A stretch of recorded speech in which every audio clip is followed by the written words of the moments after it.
ಯುದ್ಧದ ಪೆಟ್ಟಿನಿಂದ ನಾನು ಜರ್ಜರಿತನಾಗಿದ್ದೇನೆ. ನನ್ನ ಹೃದಯ ಹರಿದು ಚೂರು ಚೂರಾಗಿದೆ. ಏಕೆ ಈ ನಿರ್ಲಕ್ಷ್ಯ ಮನೋಭಾವ ಎಂದು ನನ್ನ ಮೌನದಲ್ಲಡಗಿದ್ದ ಸೇಡಿನ ಕಿಡಿ ಈಗ ಕೆದಕಿ ಕೆರಳಿ ನಿಂತಿದೆ. ನನ್ನಲ್ಲಿನ ಚಿತ್ರಾನ್ವೇಷಣಕ್ಕಾಗಿ ಅನ್ಯರ ಮಾತಿಗೆ ಮಹತ್ವ ನೀಡಿದ ನಿನಗೆ ಪಂಚತ್ವವೇ ನಿಶ್ರೇಷ ಸಾಧನೆ. ಅಸಾಧ್ಯವಾಗಿ ಉಳಿದಿರುವ ಸಮಸ್ಯೆ ದಿನೇ ದಿನೇ ಉಲ್ಬಣಿಸುತ್ತಿದೆ. ಕೈ ತಪ್ಪಿ ಬಿದ್ದ ಕನ್ನಡಿಯಂತೆ ನನ್ನ ತಲೆ ಸಿಡಿದು ನುಚ್ಚು ನೂರಾಗುತ್ತಿದೆ. ನಿರ್ಲಕ್ಷ್ಯ ಮನೋಭಾವ ಎಂದು ನನ್ನ ಮೌನದಲ್ಲಡಗಿದ್ದ ಸೇಡಿನ ಕಿಡಿ ಈಗ ಕೆದಕಿ ಕೆರಳಿ ನಿಂತಿದೆ. ನನ್ನನ್ನು ಹೊತ್ತ ಈ ಭೂಮಾತೆಯೂ ಸಹ ನಿನ್ನ ಒಡಲ ರಕ್ತವನ್ನು ಹೀರಲು ದಾಹದಿಂದ ತಡೆದು ನಿಂತಿದ್ದಾಳೆ. ಅಶೋಕ ಚಕ್ರವರ್ತಿ, ಅಷ್ಟದಿಕ್ಪಾಲಕರೇ ನಿನಗೆದುರಾಗಿ ಬಂದರೂ ಭಯ, ಕಾಡುವ ಕಾಲನೇ ನನಗೆದುರಾಗಿ ನಿಂತರೂ ಚಿಂತೆ. ಅಗ್ನಿದೇವನ ಸಾಕ್ಷಿಯಾಗಿಯೂ ಹೇಳುತ್ತಿದ್ದೇನೆ ಕೇಳು. ನನ್ನಿಂದಲೇ ನಿನಗೆ ಮಾರಣ ಹೋಮ ಶತ ಸಿದ್ಧ. ನಿನ್ನನ್ನು ಕೊಂದು ದುರ್ಗವನ್ನು ನಂದನವನ್ನಾಗಿಸಿ ಪ್ರಜೆಗಳೆಲ್ಲರ ಜೀವನದಲ್ಲಿ ಆನಂದದ ಸ್ಪಂದನವನ್ನು ಏರ್ಪಡಿಸುವಂತೆ ಮಾಡುತ್ತೇನೆ. ಇದಾಗುವವರೆಗೂ ನಿನ್ನನ್ನು ಕೊಲ್ಲುವ ಪ್ರೇತನಂತೆ ಈ ಘೋರಾರಣ್ಯದಲ್ಲೇ ಅಲೆಯುತ್ತಿರುತ್ತೇನೆ. ಅಲ್ಲಿಯವರೆಗೂ ನನ್ನ ಮನಸ್ಸಿಗೆ ಶಾಂತಿ ಇಲ್ಲ. ನನ್ನ ಚಿತ್ತಕ್ಕೆ ಚಿರಶಾಂತಿಯೇ ಇಲ್ಲ.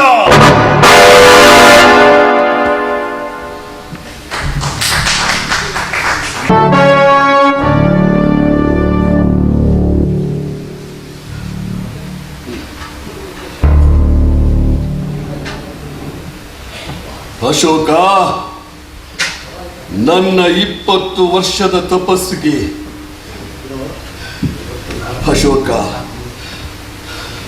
ನನ್ನ ಬಾಳಿನ ದುಃಖ ನಾಲಿ ಕ್ರೋಧದ ಹುಚ್ಚು ಹೊಳೆಯಂತೆ ಹರಿಯುತ್ತಿದೆ. ಬೃಹದಾಕಾರವಾಗಿ ನಿಂತಿರುವ ಸಮಸ್ಯೆಗಳು ಕಾದ ಉಕ್ಕಿನ ಇಕ್ಕಳದಂತೆ ನನ್ನ ಹೃದಯವನ್ನೇ ದಹಿಸುತ್ತಿದೆ. ನನ್ನ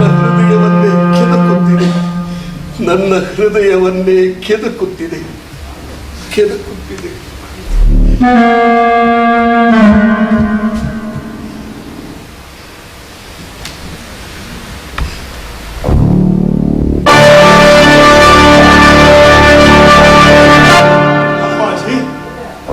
ಯಾವಾಗಲೂ ಆನಂದದ ಆಶಾಕಿರಣಗಳನ್ನು ಎತ್ತಿ ತೋರುತ್ತಿದ್ದ ನಿಮ್ಮ ಮುಖದ ಭಾವವೇಕೆ ಇಂದು ಬದಲಾವಣೆಯಾಗಿದೆ?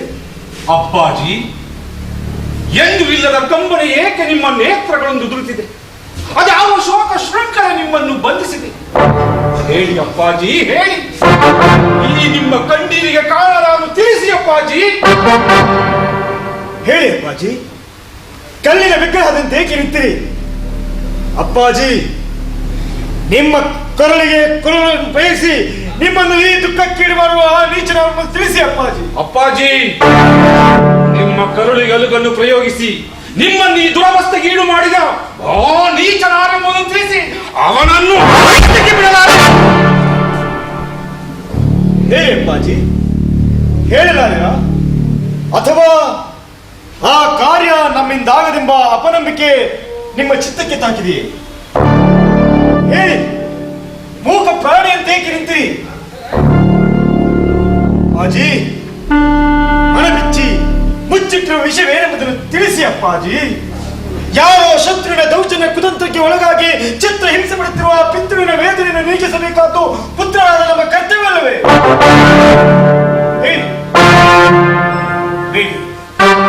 ಉದಯ, ಅಪ್ಪಾಜಿಯವರ ವಿಷಯದಲ್ಲಿ ನಾನಷ್ಟು ಹೇಳಿಯಾಗಿ ಕಂಡು ಬಂದಲ್ಲಿ ಅವರ ಮಗನಾದ ನಾನು ಈ ಭೂಮಿಗೆ ಭಾರವಾಗಿ ಇರಲಾರೆ.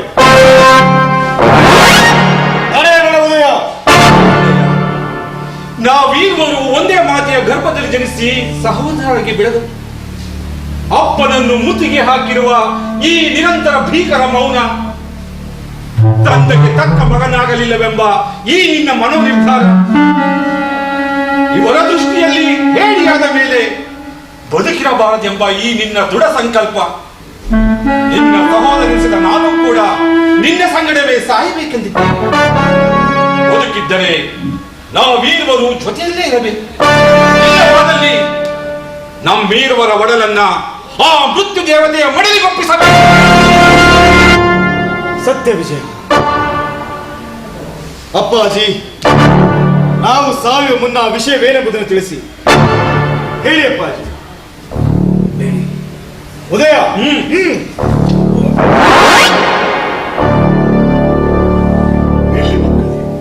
ನಿಲ್ಲಿ. ನೀವು ಹಿಡಿದಿರುವ ಈ ಕಠಾರಿಯು ನಿಮ್ಮ ಒಡಲನ್ನು ಸೇರುವ ಮುನ್ನ ಮೊದಲು ನನ್ನ ದೇಹವನ್ನು ಸೇರಲಿ. ಅಪ್ಪಾಜಿ, ಹೌದು ಮಕ್ಕಳೇ, ಹೌದು. ನಾನು ಬದುಕಿ ಬಾಳುತ್ತಿರುವುದು ನಿಮ್ಮ ಭವ್ಯ ಭವಿಷ್ಯಕ್ಕಾಗಿ, ನಿಮ್ಮ ಬಾಳ ಅಭ್ಯುದಯಕ್ಕಾಗಿ, ನಿಮ್ಮನ್ನು ಈ ನನ್ನ ಕಣ್ಣಾರೆ ನೋಡಿ ಮನಸಾರೆ ಆನಂದ ಪಡುವುದಕ್ಕಾಗಿ. ನೀವೇ ಆತ್ಮಹತ್ಯೆಗೆ ಶರಣಾದರೆ ನಾನು ಬದುಕಿದ್ದು ಏನು ಸಾರ್ಥಕ? ನಿಮಗಿಂತ ಮೊದಲು ನಾನು ಸಾಯಬೇಕು ಅಲ್ಲವೇ ಮಕ್ಕಳೇ? ಅಪ್ಪಾಜಿ, ಹಾಗನ್ನ ಬಿಡಿ ಅಪ್ಪಾಜಿ. ಅಪ್ಪಾಜಿ, ಅಪ್ಪಾಜಿ, ನೀವು ಸಾಯಬಾರದು. ಅಪ್ಪಾಜಿ, ನೀವು ಸಾಯಬಾರದು. ನೀವು ಸಾಯಬಾರದು ಮಕ್ಕಳೇ, ನೀವು ಸಾಯಬಾರದು. ಇನ್ನು ನಿಮ್ಮಲ್ಲಿ ಮುಚ್ಚಿಡಬೇಕಾದ ವಿಷಯವೇನೂ ಇಲ್ಲ. ನನ್ನ ಈ ದುರ್ಘಟನೆಗೆ ಕಾರಣರಾರೆಂಬುದನ್ನು ಇಂದು ನಾನು ನಿಮಗೆ ತಿಳಿಸುತ್ತೇನೆ. ಮಕ್ಕಳೇ, 20 ವರ್ಷಗಳ ಹಿಂದೆ ನಾನು ರಾಯದುರ್ಗದ ಅರಸನಾಗಿದ್ದೆ.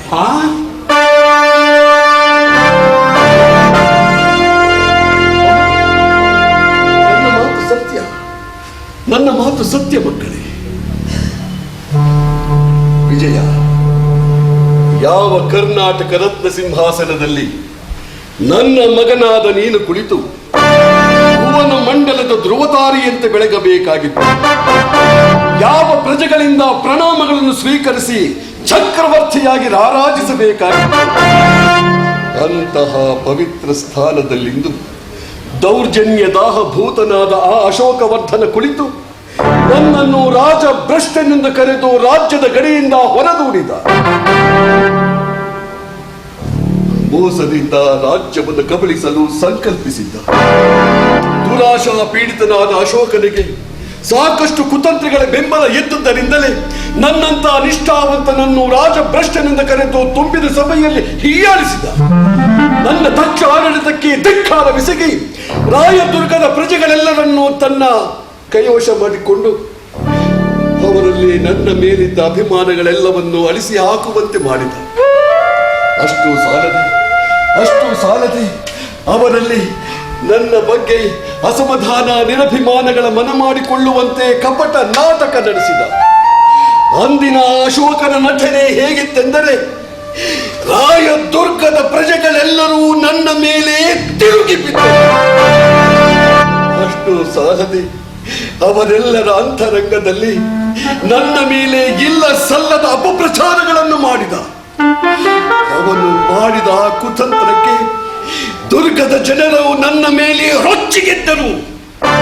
ಸತ್ಯ ಧರ್ಮ ಧ್ವಜವನ್ನೆತ್ತಿ ನಡೆಸದೆ ನನ್ನ ಹೋರಾಟ ಸಹಸ್ರಾರು ಹಸಿದ ಹೆಪ್ಪುಲಿಗಳ ಬಾಯಿಗೆ ಸಿಕ್ಕಿದ ತರಗಲಿಯಂತಾಯಿತು.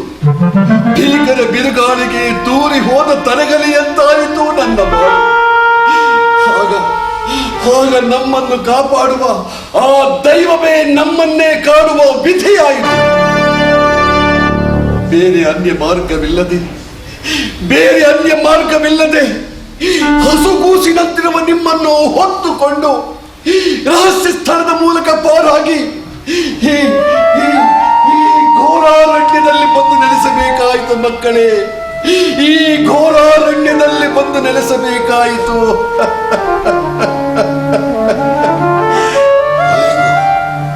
ಅಲ್ಲಿಗೂ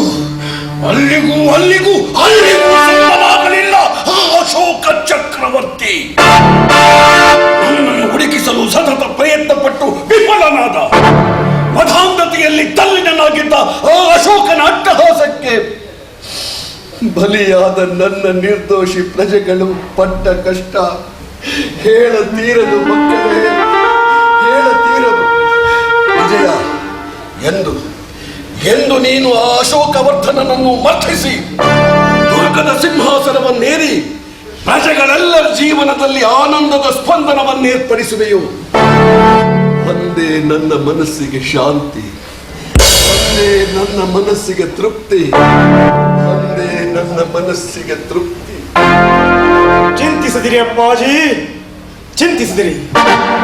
ನಿಮ್ಮ ಹೃದಯದಲ್ಲಿ ಎದ್ದಿರುವ ಪ್ರತೀಕಾರದ ಸೇರಿನ ವಿಷಜ್ವಾಲೆ ಆ ನೀಚರನ್ನು ನಾಶಪಡಿಸಿದರು. ನೋಡುತ್ತೀರಿ, ಅವರ ತಲೆಗಳನ್ನು ಹಾರಿಸಿ ನಮ್ಮ ರಾಜ್ಯ ಕುಲದ ಗೋಪ್ಯದ ಗೋಪಾಲಿಗೆ ಹಸಿರು ತೋರಣದಂತೆ ಕಟ್ಟುತ್ತೇನೆ. ನಿಮ್ಮ ಕರುಳಿಗೆ ಹಾಲನ್ನು ಪ್ರಯಿಸುವ ತಿರುಳನ್ನು ಕಿತ್ತು ನಿಮ್ಮ ಕರುಳಿಗೆ ಮಾಲೆಯನ್ನಾಗಿ ಅಲಂಕರಿಸಿ ಅವರ ಹೆಣಗಳನ್ನು ರಾಜ್ಯದ ಮುಖ್ಯ ಬೂದಿಗಳಲ್ಲಿ ಮಲಗಿಸಿ ಅದರ ಮೇಲೆ ನಿಮ್ಮ ಮೆರವಣಿಗೆ ಮಾಡಿಸುತ್ತೇನೆ.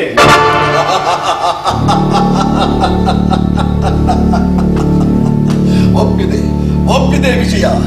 ನನಗೆ ಗೊತ್ತು, ಎಂದೆಂದಿಗೂ ನೀನು ಅಜೇಯನೇ. ಅಪ್ಪಾಜಿ, ಈ ನನ್ನ ಬಿಚ್ಚಿದ ಕತ್ತಿಗೆ ಬೆಚ್ಚಿ ಬೀಳುವವರನ್ನು ಚಚ್ಚಿ ನುಚ್ಚು ನೂರಿಸಿ ಅವರ ತಲೆಗಳನ್ನು ನಿಮ್ಮ ಪಾದ ಒಪ್ಪಿಸುತ್ತೇನೆ. ಸತ್ಯಕ್ಕೆ ತಿಲಾಂಜಲಿ ಇತ್ತು, ಮಿಥ್ಯಕ್ಕೆ ಪ್ರಾಧಾನ್ಯವಿತ್ತು, ಹತ್ಯೆ ಮಾಡುತ್ತಿರುವ ಕಟಕದ ಕತ್ತನ್ನು ಕತ್ತರಿಸಿ ಎಸೆಯುತ್ತೇನೆ. ಮೋಸದ ಗೆಲುವಿನಿಂದ ಸಿಹಿಯುಂಡು ಮೆರೆಯುತ್ತಿರುವ ಆ ನೀಚ ಅಶೋಕನಿಗೆ ಸತ್ಯದ ಸೋಲಿನ ಕೈ ಉಳಿಸುತ್ತೇನೆ. ಒಬ್ಬಿ ನಿಂತಿರುವ ಕುರಿಗಳಿಗೆ ಈ ಕೃಪಾಣದ ರುಚಿ ತೋರಿಸಿ ಕತ್ತಲಲ್ಲಿ ಕೂಡರಂತೆ ಕುಳಿತಿರುವ ಪ್ರಜೆಗಳಿಗೆ ನನ್ನ ಖಡ್ಗದ ಹೊರಪಿನಿಂದ ಬೆಳಕು ಹರಿಸುತ್ತೇನೆ.